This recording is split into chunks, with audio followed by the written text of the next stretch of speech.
Hi, good evening, ladies and gentlemen. I'd like to introduce our speaker, whose photo you see in there.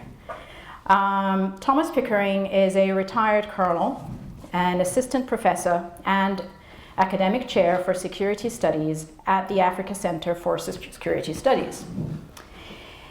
He specializes in security sector reform, rule of law, post-conflict transitions, and peace resolutions and operations.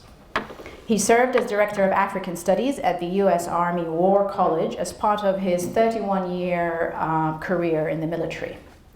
He is author of Counterterrorism in Africa, Failed States, and editor and co-author of Civil Power in Irregular Conflicts. Before I invite Professor Dempsey to come up here and start our program, I'd like to thank him for speaking to our middle schoolers this afternoon. Professor Dempsey attended Yes Prep Brays Oaks School and spoke to about 150 8th graders. It's work like that, and thanks to our guest speakers and as well as our members and contributors, that we're able to make a difference, hopefully one student at a time, one school at a time. So I'd like to thank you all and thank our speaker. This was the group of students this afternoon.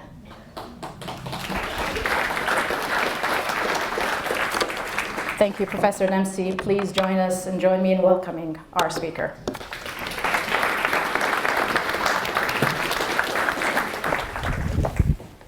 Oh, well, good evening, and let me thank you for the opportunity to come back and speak to you again. Many of you here, a little over a year ago, when I came and spoke on the same topic I'm going to speak on tonight. I remember what a great crowd you were, and this is such an impressive chapter. Your knowledge of foreign affairs is truly remarkable, and the questions and comments that I fielded last time, I got no softballs. And let me offer my compliments for this particular program, this outreach to just a delightful group of young people that were a great audience. And I think the impact that you as an organization have when you engage with our soon-to-be millennials is just tremendously important. And I was really thrilled to be able to contribute to that. And what I'm going to do is go through I'm going to start with some of the observations that I made a year ago, and I'm going to talk about how I see things have changed in the past year. And I should emphasize here that I'm speaking for myself. These are my own views. I'm not speaking for the Africa Center, certainly not for the United States government.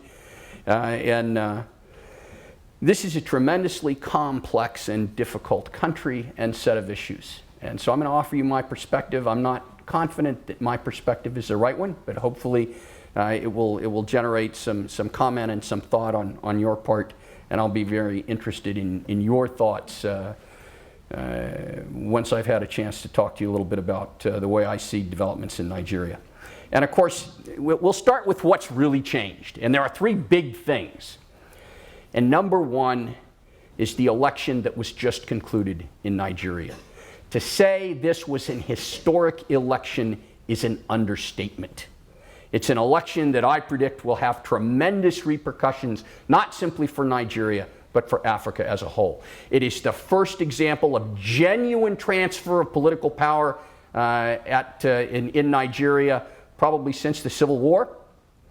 And why that occurred is really interesting.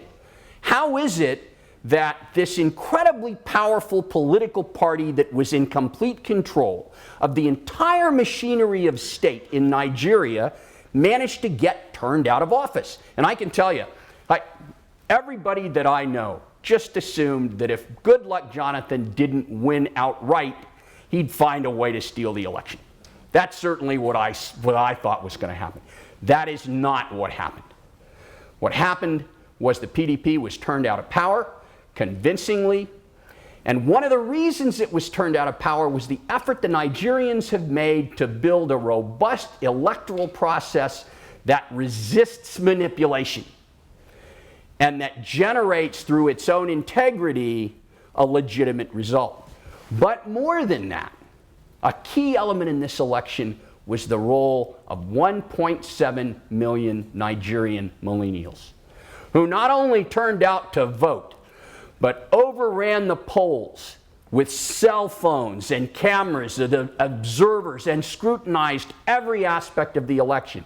And when malpractices occurred, when efforts were made to manipulate the process, those efforts immediately were called out by the observers, by Nigerian civil society, by this group of young voters who absolutely demanded a legitimate process. It's probably, I've been watching Africa a long time. This Nigerian election, one of the most encouraging things that's happened on the continent since I've been watching it. So what's the second of these three things? The second of these three things is maybe not as reassuring, and that is the regionalization of the Boko Haram challenge and response. And so what we've seen is, if you remember a little over a year ago, Boko Haram, we don't know very much about it. I read about it a little bit. You know, they kidnapped all these girls. Who are they? Some local group inside northern Nigeria. Who knows what their real agenda is? And there really wasn't a regional piece to this. This was a Nigerian problem a year ago. It's not a Nigerian problem now. Boko Haram has spilled across the border into Cameroon, into Chad, into Niger, and increasingly it's become a regional threat, but we're starting to see threads extending to ISIS, to Shabab. How real are those threads? Are they simply articulating a common interest? Is there some kind of real coordination? Fighters are moving, we know that. They're moving from Boko Haram out, and they're moving from out into Boko Haram. So the regionalization of the problem is one of the things that's new. The regionalization of the response is also new and is a little bit more reassuring. And that is the collaboration of Nigeria and its neighbors, the recognition that you can't deal with this problem in one particular country, you have to deal with it more comprehensively, and the engagement of the partners in supporting and empowering a regional campaign to roll back Boko Haram gains. And that leads us to the third thing that's changed. And that's the empowerment of the Nigerian military. Good, I think, generally. And the ascendance of the military solution. Maybe not so good. Now, a year ago, the Nigerian military was prostrate. It was inherently corrupt. The soldiers weren't being paid. The equipment had deteriorated. They didn't have ammunition. The initial engagements with Boko Haram were embarrassing, to say the least. A year later, we've seen a concerted effort to restore the Nigerian military, at least the pointed edge of the spear, to some level of health. The corruption has been rolled back. The soldiers are being paid. They've been furnished the necessary equipment and ammunition and resources. And they've gone into the field and they've challenged Boko Haram militarily, and they've challenged it successfully, along with their allies, the Chadians, the Cameroonians, the Nigerians. Now there is a little but in here. And that but has to do with South African mercenaries. And it appears that South African mercenaries have played some role, perhaps a significant role, in turning operations around on the battlefield. That is not necessarily a good thing. South African mercenaries have a very bad record in South Africa, or in West Africa. And in general, when they've gotten involved in these kind of conflicts over the long term, they haven't contributed to the solution. They've contributed more to the problem. But what's more unsettling there is what the presence of those mercenaries may say about the reality of the restoration of Nigerian military effectiveness. So those are kind of the three big things that stand out when you look at the past year. Okay, now I want to get into the first one, the election, because we really need to drill down into that to appreciate how big this change really is. Now, this is the presidential election, and you'll see that this was an overwhelming victory for Buhari. Buhari is the All Progressives Congress candidate. That is the new party. Goodluck Jonathan is the candidate of the People's Democratic Party, which has been in power since General Abu Bakr terminated military government and turned the country back over to civilian rule about 15 years ago. So this was a huge loss for the PDP and for Goodluck Jonathan. But what's interesting about this loss is that it didn't break along traditional lines. People did not appear to vote along ethnic lines or regional lines or religious lines in this election. Buhari got a significant share of the vote in every state in the country. And he won majorities in most, and they were large majorities. So this presidential election was a significant repudiation of the ruling party. But what's even more interesting is when you look at the national legislative elections. Now, these are constituency-based elections just like ours. The APC won an overwhelming majority in the lower house and won a solid majority in the Senate. Now, what does that mean? Remember, these are constituency-based elections. That means a new guy in a little constituency out in the woods in Nigeria turned his PDP incumbent out of office in that local election. So that's an indication this election was about a lot more than Buhari and Goodluck Jonathan. And the victories here for the APC in both houses of Congress, in my view, are especially significant and bode very well for the political future of Nigeria. Now, a couple of interesting comments here. You'll see those constituencies still undeclared. That's changed in the last few days. But I'm going to talk a little bit about what that means when I go to the next slide, which is the most interesting of these three slides. Because the next slide talks about the governor's races. These are the Nigeria state governor electoral results. And the locus of, and one of the things to remember when you look at this is the locus of political corruption in Nigeria is at the state level. And the heavy hitters are the governors. Those are the ones that have traditionally been the engines of corruption. Those are the spear carriers in manipulating the political process, in making sure that they win at the end of the day. And that is not what happened.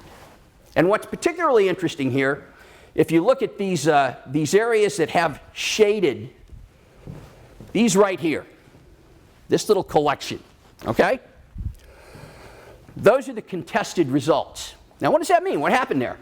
Well, remember the prediction that the PDP is gonna try and steal the election? Well, it appears the PDP did try and steal the election, and they got caught.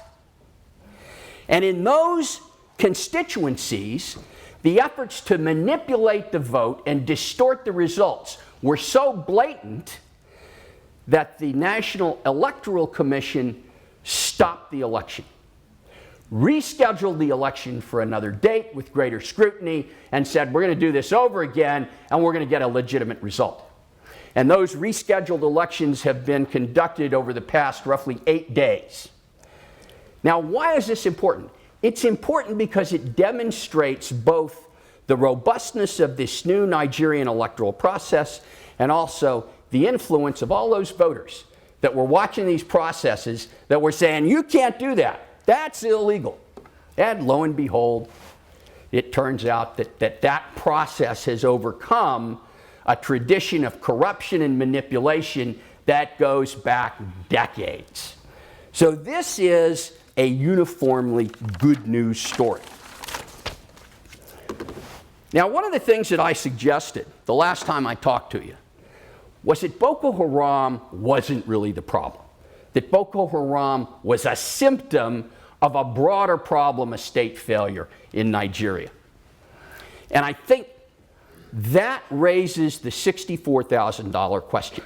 The APC has won an overwhelming victory politically at the ballot box. Will they be able to translate that victory into a revival of the Nigerian state? That's the question everybody's asking. Now, I broke this state failure down into 4 components: political, governance, economic, and security. I'm going to talk to each one of those. Let's talk about political failure. At the federal and national level, these elections are an unqualified success. They have restored legitimacy and functionality at the national level of government in both the executive branch and the legislative branch. But notice I say that the state level is in question. And why is that? Well, the APC won almost all those governor's races. That's right. The question is, what's going to happen now? Remember that the state governors were the epicenter of corruption under the old system. So the question is, are the new APC governors going to genuinely be a new wind? Are they generally going to be, sweeping the corruption from office? Or, to quote an old African saying, it's my turn to eat. And this, actually, we're going to get to economic failure, and this and political failure are a little bit related, especially at the state level. Well, I'll talk to that in a second. First, I want to talk about governance failure. Addressing governance failure isn't about winning elections. It's about implementation of your governing charter after the election is over. Is the APC, and make no mistake about it, the APC has seized the agenda at the national and state level, in the legislature, in the executive branch. Will it be able to address the failure, the long-standing failure to deliver services at the local level? Will it be able to address the dysfunctionality in the justice process, the lack of development in local communities? And the APC, keep in mind, is inheriting a legitimacy and functionality deficit that has been decades in the making. Rebuilding the capacity of the Nigerian state to govern is going to be an extraordinarily challenging and likely very expensive process, even with the best of intentions. How well is the APC going to be able to address this remains to be seen. And one of the real challenges here is expectations among the Nigerians who voted them into power are very, very high. They want to see a difference, and they want to see it now. APC is in a really tough place. Economic failure. One of the things that's a little bit unsettling as you watch the elections was the lack of discussion about the fundamental economic model in Nigeria, the inherently corrupt oil-based Nigerian economy. And remember my comment about the governors being the center of corruption in the old system? And some of you are very familiar with this. The Nigerians have made a very deliberate effort to ensure that oil revenues are spread evenly and equitably across each state. But who do those revenues go to? They go to the governors. So the governors have a direct vested interest in corruption within the state, that state system of handling oil revenues. And of course, one of the problems traditionally has been the governors intercept those oil revenues, profit from them, and they fail to make their way down to the level that produces service delivery in local communities. So there hasn't been any question, any real discussion of, is the oil-based economy in Nigeria as it exists today the right economic model for Nigeria? And that's a question that I think fundamentally has to be asked. I'm not sure the Nigerian state is going to be in a position to grapple with that question, but quite frankly, the private sector might be. And an interesting development here, to offer a comment from my good friend Raymond Gilpin, the Dean of the Africa Center, who has talked to you before, probably the shrewdest economist I have ever met where Africa is concerned. And one of his observations is that in Nigeria, services and telecommunications are displacing oil as the major player in the Nigerian economy. Now that is really interesting, both because those sectors by their very nature are less subject to the kind of corruption that the oil industry is, and also because by the nature of those two sectors, they tend to distribute the benefits of their business a little more broadly than the oil industry does. They employ more people, they have more of a direct impact at the community level. So it may be that the Nigerian economy is going to move in a different direction regardless of what the APC has in mind. And it may also be that, keep in mind, one of the big things in Nigeria, if you're in the business community, they're the biggest market in Africa. 140 million people. I mean, that's not peanuts. If you can get into that market, and if the members of that market have effective demand, if they're earning enough money to buy your products, now that changes the calculus if you're an investor. You're thinking about whether you should get into a business venture that involves Nigeria. So the economic piece needs to be addressed. We need to think about it. Finally, the security failure. Remember I said that the empowerment of the military was kind of a two-edged sword? While the military has been empowered, strengthened, and everybody has embraced a military solution, the bill payer has been police, law enforcement, and justice. Sectors that in Nigeria were already problematic, that have probably become more problematic by resources being funneled into the military to address military shortfalls. But, you know, money's fungible, and it's a zero-sum game, and every nickel that you spend on the Nigerian military is a nickel you can't spend on a dysfunctional justice system and on police that are generating Boko Haram recruits every day. So this is a real problem. And the Nigerians have not addressed it, nor have their partners. The other thing we talked about was this question of, well, who really is Boko Haram? Who are these guys? And a year ago, there were kind of two narratives out there. And one narrative said, well, you know, they're jihadists, they're ideologues, they're fanatics who want to impose their crazy view of Islam on everybody and kill half of us in the process. Then there was another narrative that said, well, you know, that doesn't really define them. They're really just a bunch of the disaffected youth. They got no jobs. They don't trust the police. They can't feed their families. They're frustrated, they're isolated, and this guy comes along and gives them $20 and an AK and says, come on, follow me. He says, okay, why not? Better choice than I got now. And that took you down a couple of different roads. If you think that it's about ideology, if you think it's really about their worldview, then that suggests, well, you want to address a worldview. You want to do what the Saudis are doing right now. You want to bring the mullahs in and have them talk to these young men that are disaffected, explain the Quran to them, convince them this wasn't what Muhammad had in mind. But if the problem's really economic underdevelopment, lack of opportunity, frustration, the repression and corruption of the state, and it's really local, then that's what you need to address. The ideology really isn't the issue. So, and I'll tell you, a year ago, I tended to look at the latter. It's not jihadists, it's the local problems, it's the local grievances, it's the local underdevelopment. Okay, I was wrong. It's both, and it's both in a very, very important way. It's clear now that the regionalization and the globalization of this form of extremism has lent real power to the ideological component. And that you have to address that.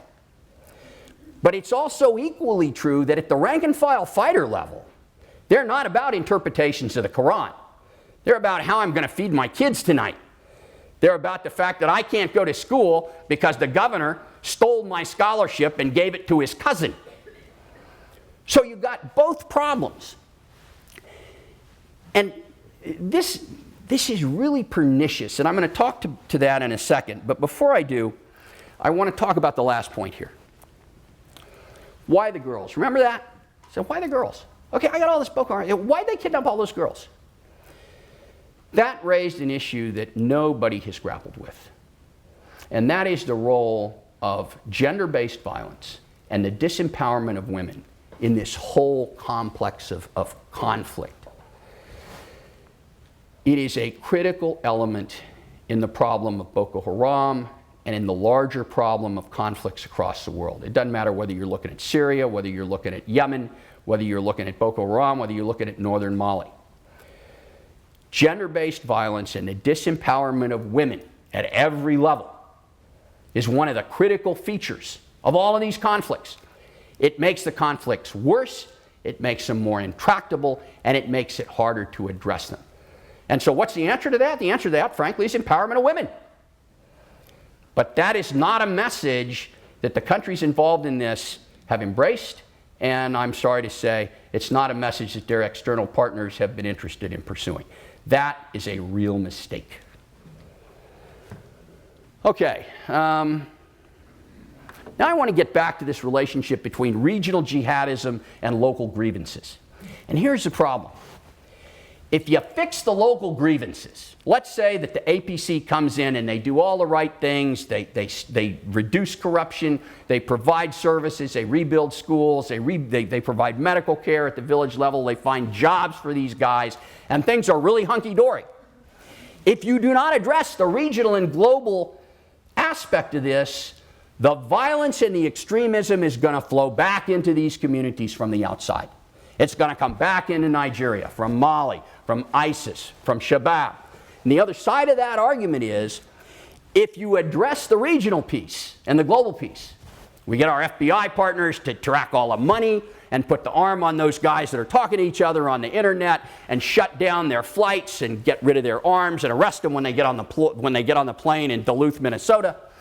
But we don't address the local problems, then those local problems that generated Boko Haram in the first place are going to spread out back into those areas that we addressed when we went after the regional piece, back into Shabab, back into ISIS, back into Mali, back into Cameroon. You have to address both. And for addressing the latter, that's primarily the Nigerians. For the former, that's us, that's the Nigerians, that's their neighbors, that's the African Union, that's the global system as a whole. Okay, why the girls? This one's really unsettling. What we're seeing is, first of all, aspects of Western African culture, and I would suggest this isn't just West Africa. You'll see this in areas around the continent and around other parts of the world. Cultural aspects that involve disempowerment of women, for whatever reason, are contributing to the problem. And when these kind of conflicts arise, women and children and girls are the disproportionate victims. At the same time, if you're in the business of peace building, as if you got any friends out there that do we have any real policemen local policemen in the crowd? If you talk to your friends who are in the policing business, they understand viscerally why you have to have women in the police force at every level. Why, when you go through the door and when you're trying to break up a domestic dispute, you need to have a woman officer involved in that process. They get that. Military guys don't necessarily understand that as well as our policing counterparts do. But the bottom line, if you want to address these issues, we have to address the issue of disempowerment of women. One of the things we find is that when we give women voice at the community level, when we empower them socially, economically, and politically, we start to see significant success in dealing with these problems. Oh, thank you very much. Now, what's the problem here? The problem here is nobody's talking about this. The Nigerians aren't talking about it. We're not talking about it. Their neighbors aren't talking about it.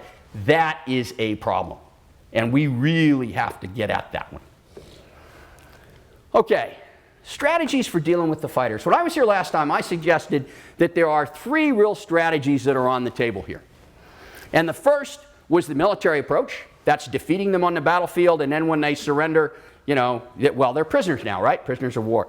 We don't really know what to do at that point. I mean, in the military, you locked them in a POW camp till the war was over, and then you sent them home. Well, that model just doesn't seem to work when you're dealing with a Boko Haram. But so the second one was, well, what about a law and order approach? Let's criminalize it. Let's treat these fighters as criminal suspects. Let's arrest them. Let's send them through the justice system. Let's punish them, appropriately and publicly. So that's kind of the second one.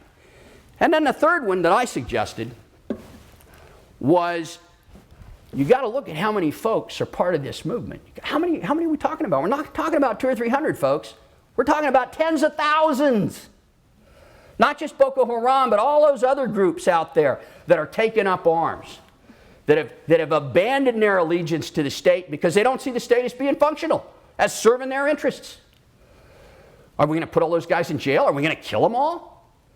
Well, that's a good question. One of the really unsettling things about the military approach, and this is the heart of what we're doing now, okay? We've defeated Boko Haram on the battlefield. I say we. The Nigerians, the Chadians, and the Cameroonians primarily, with some help from the South Africans. That's who defeated Boko Haram on the battlefield. Well, take a look at Somalia. AMISOM defeated Shabab on the battlefield about a year ago, year and a half. You look at Somalia today, it's not real reassuring. Military success isn't generating the results that we thought it was going to result, that it was. It hasn't stamped out the movements. It hasn't restored security. Shabab is still around. The violence is still occurring. You all probably read about the bombing in Mogadishu a couple of days ago. So the military approach, it doesn't have a very good track record by itself. The new approach that I suggested, looking at those tens of thousands of fighters and saying, look, you've got to get them back on the reservation.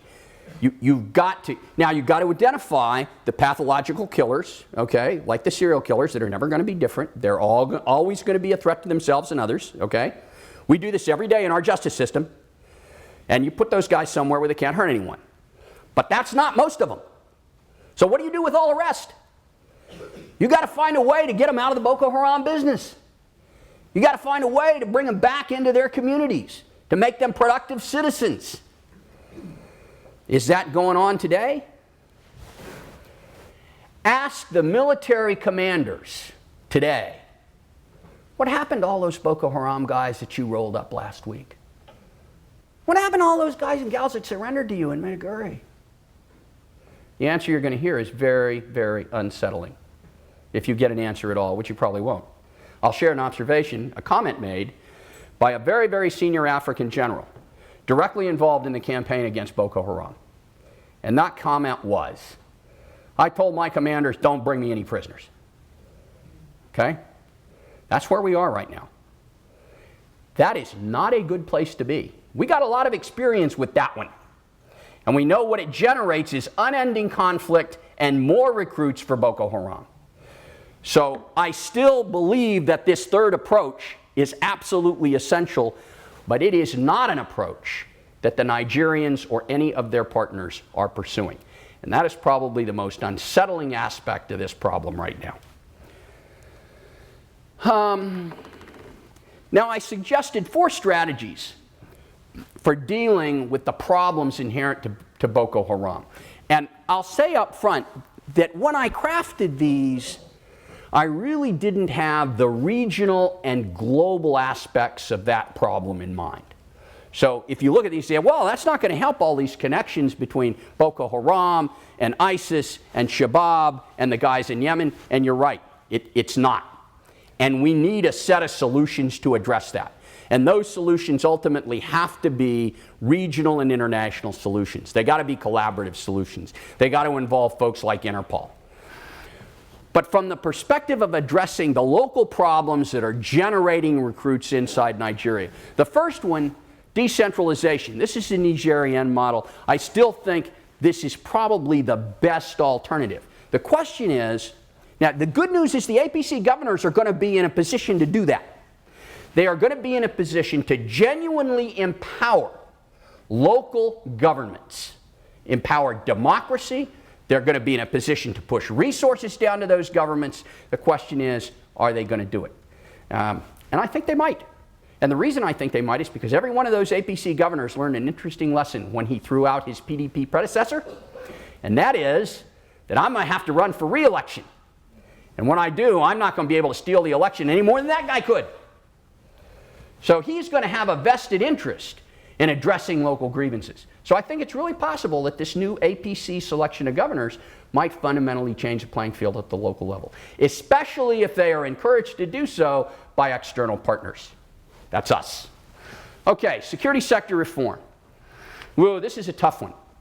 And this is another one where military success has second and third order consequences that aren't necessarily good.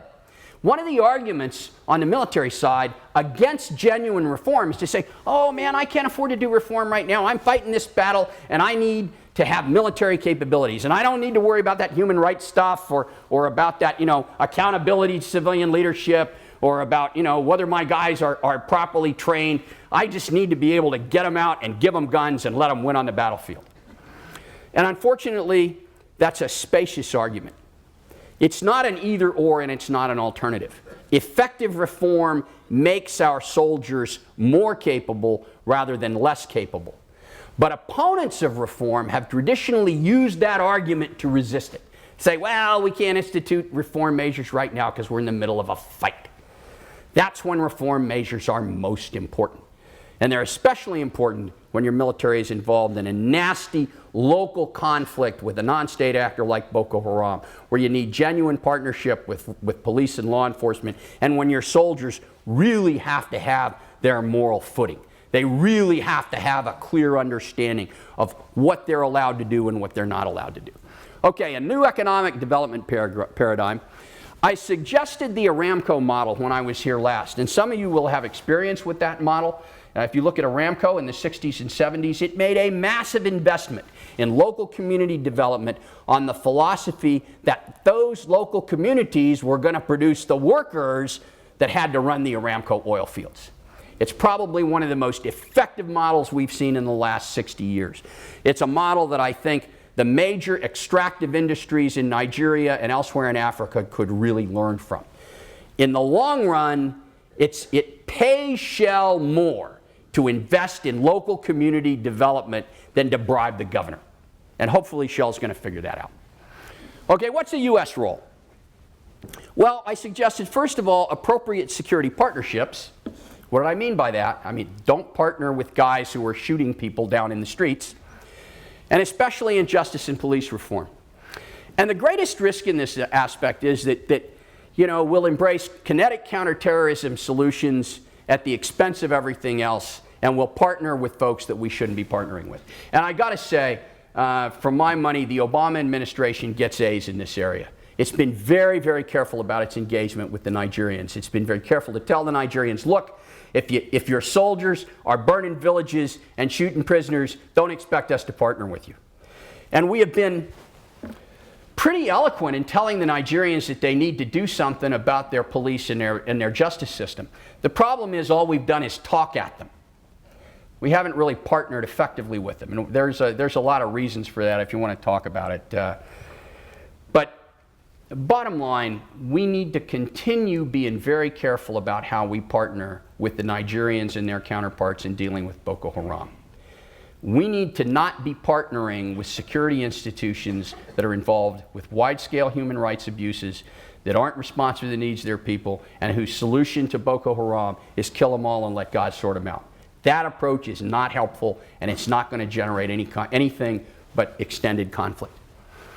Private sector partnerships. I think this is probably the least explored potential area for helping Nigeria move forward now that it's got a new government. Frankly, I'd say that you got folks in this audience who know a lot more about this than I do and could come up with much more innovative and imaginative approaches to make that a reality, and I hope that you will. But the last one's the most important, the American bully pulpit. The Nigerians pay attention to the United States. Why? Because they know we're not out there trying to get concessionary access to Nigerian oil. We're not out there trying to bribe Nigerian officials. We're not out there trying to pursue very, very narrow American commercial interests at the expense of everybody else. They understand that when we talk about justice, when we talk about human rights, we mean it and we believe it. They understand that we want a prosperous, democratic, successful Nigeria. They believe that when we say that. When the British or the French say that, they look at you like you're nuts. They know better. But we're different. And we have a moral authority on the continent that nobody else has. And right now, vocally supporting an agenda of political transformational change for this new APC-dominated government, probably the most important thing that we can do. So on that note, I think I will wrap up. I talked a little more than I had planned, but hopefully you have some good comments, and I'd welcome any questions that you may have.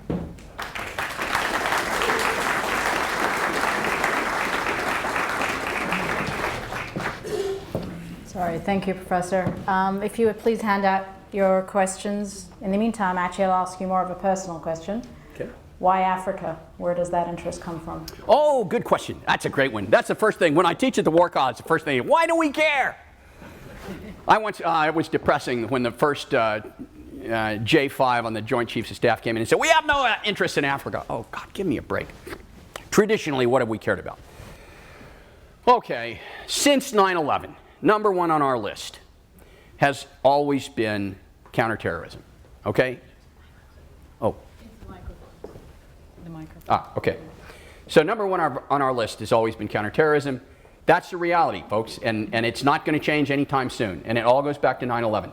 Okay? So the number one national interest that we're going to care about is securing our homeland from the kind of attack that occurred in 9/11. So anybody that by rhetoric or action, indicates that they're interested in going down that road, they move up to the top of our list. This annoys our African counterparts immeasurably, especially where they don't have a major terrorism problem. On the other hand, see, this is an old enough crowd that some of you probably read The Mouse That Roared. If you really want American assistance, go find yourself an Islamic terrorist. Go find yourself a jihadist, okay? Here he is, he's right here, see? He's probably going to blow up Boston. So, and the Americans show up with more money than God. So that's sort of the defining national interest. Now, what was number two? Traditionally, number two was access to strategic resources, strategic minerals, oil. That one has really receded in past years, and it's being replaced by another one. And that is an interest that revolves around this new set of transnational threats. Illegal drugs, arms shipments, human trafficking, pandemic disease.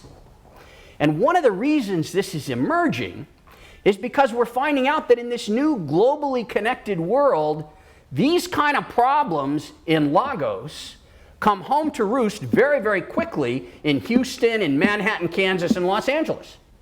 And so there's a growing understanding that we are all interconnected in direct ways, and that these kind of problems require our attention. So that's kind of percolated up, I would say, as the second tier interest in Africa and why we care about Africa. Third, close behind, is what you might call values-based interests. And for those of you who remember the National Security Strategy for a New World Order that George Herbert Walker Bush published back in 1991, this is that philosophy. This is a philosophy that says we all benefit from functional, legitimate democratic states, from free market economies, from security services that respect their own people, that are answerable to their elected civilian officials, and that can address these security issues. We benefit from that. And so we have had a very strong, in Africa, a very strong values-based component to our national interest. That component has been reinforced by an ongoing and increasing flow of African immigrants into the United States that are bringing with them an awareness of Africa and a connectivity to the African continent. You know, it used to be when you were talking about how does the diaspora in the United States help Africa, you were talking about the guy teaching at Georgetown, okay, the Ghanaian who went to Oxford and he's now a professor. The guy that makes the difference now is the Ethiopian selling you your coffee in the 7-Eleven in the morning. Because he's got a cell phone and he talks to his family back in southern Ethiopia. And he sends money back to him. And when he talks to him, what does he talk to him about? He says, yeah, I live in America. I can vote now. The police don't beat me up. I have a good job. This is probably the most important area of influence that we have on the continent. By example, look at us. And look at what we're dealing with in Ferguson and how we're dealing with it. We're asking questions. We're looking at law enforcement. We're saying, you know, what's wrong with this picture and how do we fix it? Not, oh, we're going to pretend that there isn't a problem.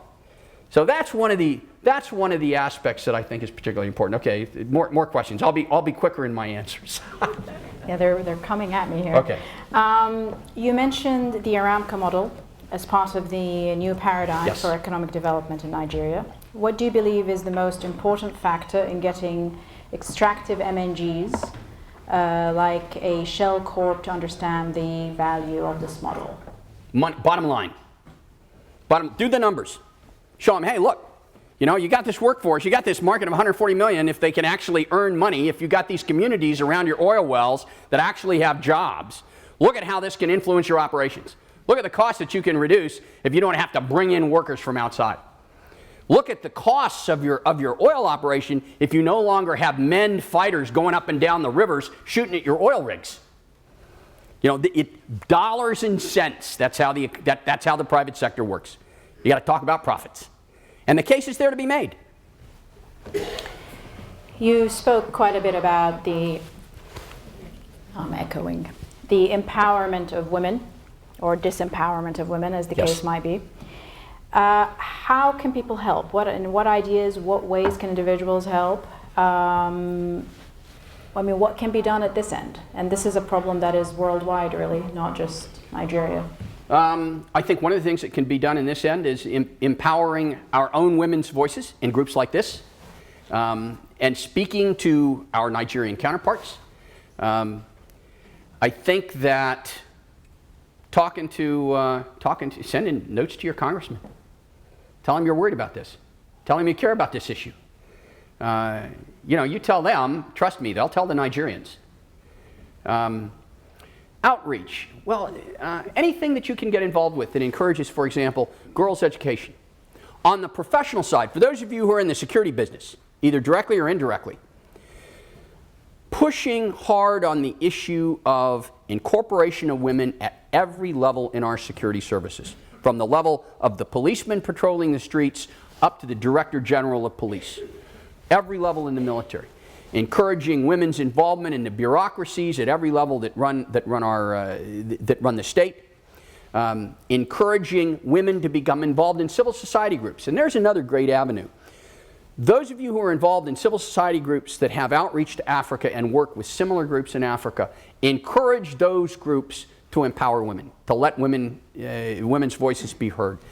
Encouraging role models, girls to aspire to be doctors and lawyers and generals and chiefs of police and senators, and encouraging the empowerment of women socially. This is one of the things, I got to tell you, when you stand up and say, oh, well, that's just their culture. I'm sorry. No, it's time for us to say, I don't buy that nonsense. And if you want to go back to the Stone Age and live in a cave, fine. But if you want to be part of the new global economy, you better change your attitudes about women, and you better change them now.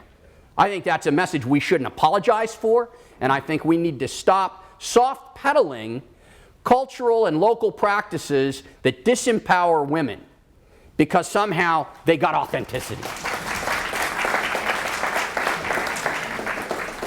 On the note of women and disempowerment, what news of the Nigerian schoolgirls, and is there any chance they're going to be rescued? And my heart goes out to the parents of every one of those girls. But look at how many girls, women, boys, men have been kidnapped since then. It's not just the Nigerian schoolgirls.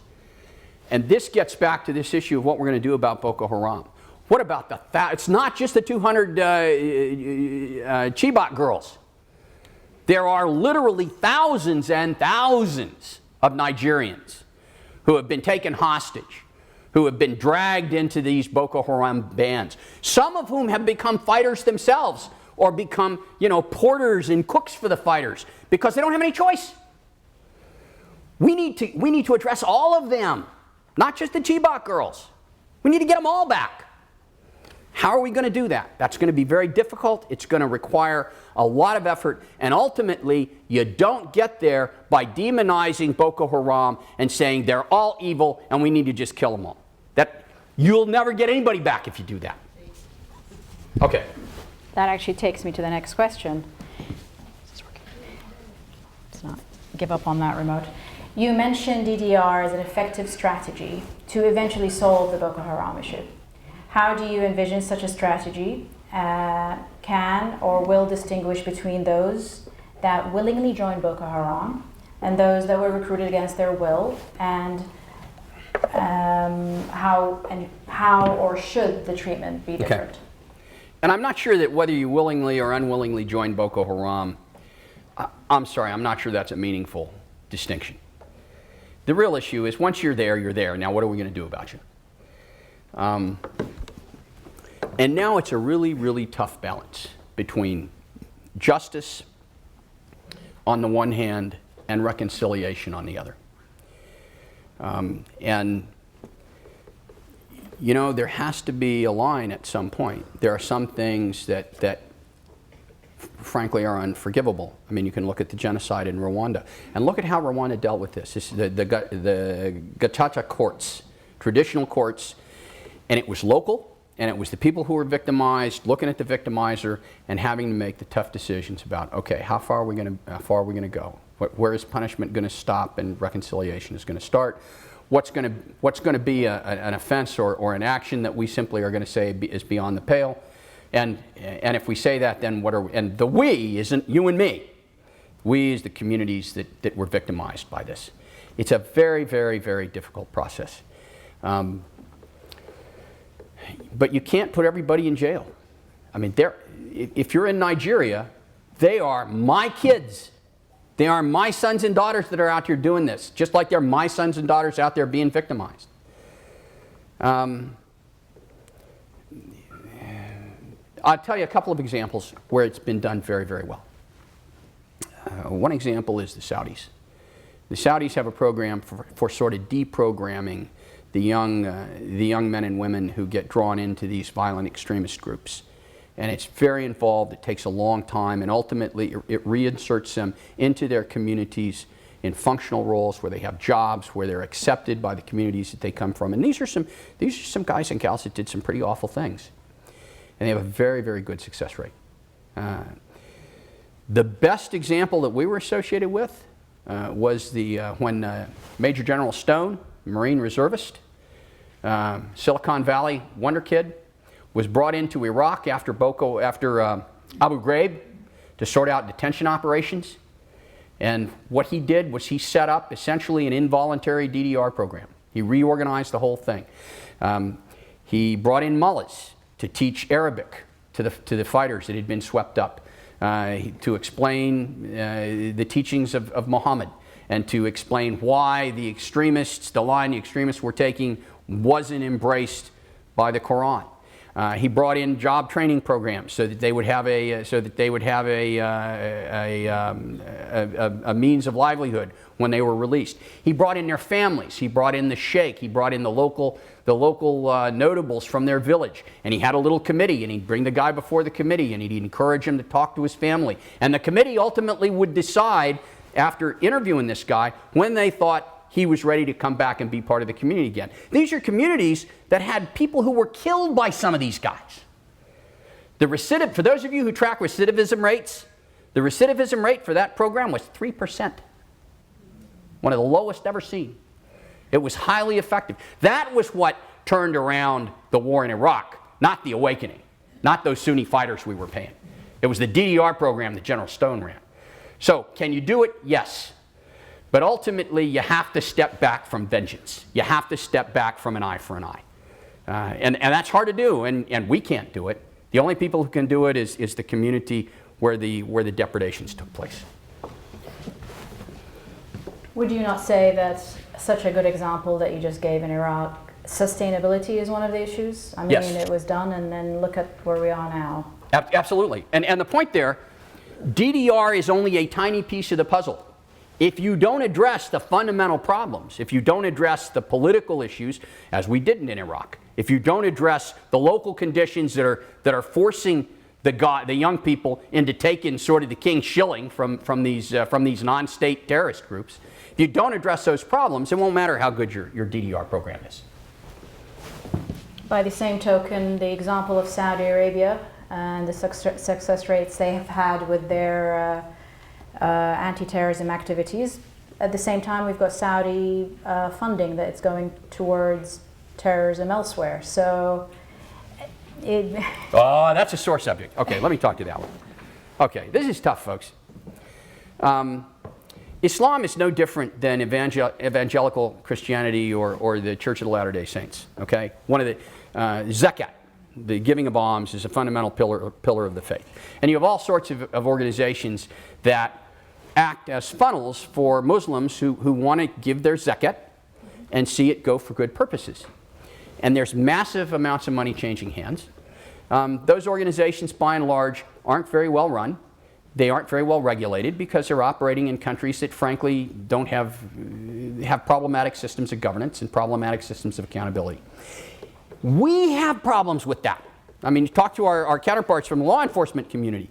We have organizations that are charitable organizations that will find their contributions finding their way into the pockets of unsavory individuals and groups.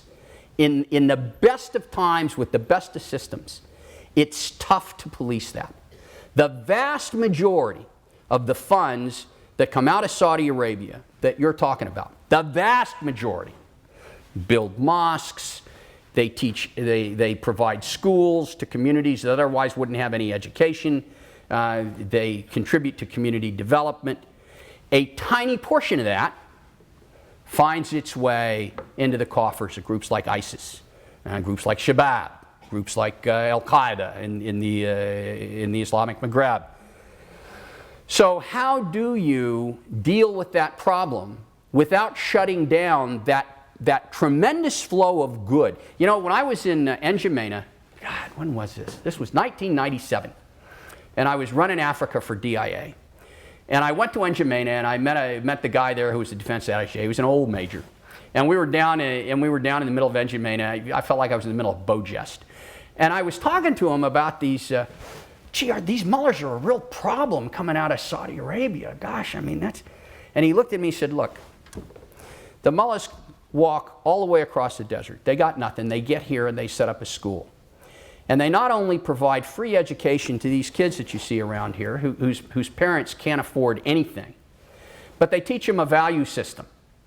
And it's a value system that eschews alcohol, and alcoholism is a terrible problem in N'Djamena, and they do it all for free. Now, for every 4 or 5 of these guys, you got one of them that's a crazy, that comes and preaches this idiotic doctrine that has almost fascistic overtones of violent extremism. How do you embrace the 5 and deal with the 1? That's the challenge. And it's the same challenge in the flow of zakat. What can you tell us about the new president? Who is he and what's Buhari. his background? Oh, Buhari, he's an interesting guy. He's a coupster, okay? He led a coup against a previous civilian government. He was a previous military dictator who has since become a born-again Democrat. He has a reputation, he's a northerner, he's a Muslim, has a reputation for being kind of a hard guy. Got a lot of military experience, a lot of combat experience. He is known for living a relatively simple life and is striking for the lack of ostentation and greed that has characterized many of his counterparts. And he is also known when he was running things as a military dictator for taking a very, very hard line against corruption and for not profiting personally from his time in office. Now, that was a long time ago. He is an old guy. He has a lot of young advisors around him who are pushing him in a more progressive direction. What kind of a president is he going to be? We'll see. Whilst I try to leave it on a positive note, sorry, it doesn't work Yes. today. Last question. The US has been widely successful in creating failed states or chaotic states, such as Libya, Syria, and others, even Egypt. What does the US need to do to facilitate real local representation, even in Gaza, so that the people don't live in chaos over and over? I have to say, first of all, I really do think that the United States stopped beating its wife last week. I really do. And that's a bit of an overstatement. I think that certainly the United States, as a matter of deliberate policy, doesn't encourage state failure. And certainly when we have contributed to that, as we occasionally have, it has been unintentional, a function of misguided policy rather than... And Libya is a great case in point. And, okay, so my argument to my Republican friends who criticized the bombing in Libya was, well, okay, so what? You were going to let Gaddafi kill half the country? That's a better solution? Now, once Gaddafi was gone, the United States shares with every other country in Europe responsibility for abandoning Libya. And I'd have to say it's an annoyance for us. It's a killer for Europe. I mean, they're living with the consequences of their mistake. So, but I'm sensitive to the argument. And here's the problem. Diplomacy functions at the national level. If the problems are at the local level, the state system doesn't have a good model for addressing that. We don't have accredited representatives to Benue State or to Maiduguri. We only have an accredited representative to Nigeria. And as you might imagine, national governments are a little sensitive about external partners screwing around in local politics. Just like we'd be a little unhappy if the Chinese showed up and said, hey, look, we don't like the way you're running elections in Texas, and we want to send some observers and some advisors over there to fix your system. You know, they say it all the time. So, but this is one of the real challenges. We are trying to find, we being the government community, are trying to find ways to get at these local issues. We haven't been very successful. The U.S. Agency for International Development has been trying, and its heart's in the right place, but it's got very, very little in the way of resources.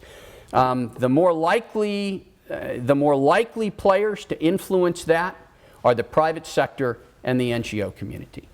And the NGO community, one of the problems with the NGO community is it tends to be really humanitarian assistance heavy. The international NGO community. The international NGO community needs to build a more robust component that deals with governance at the local level.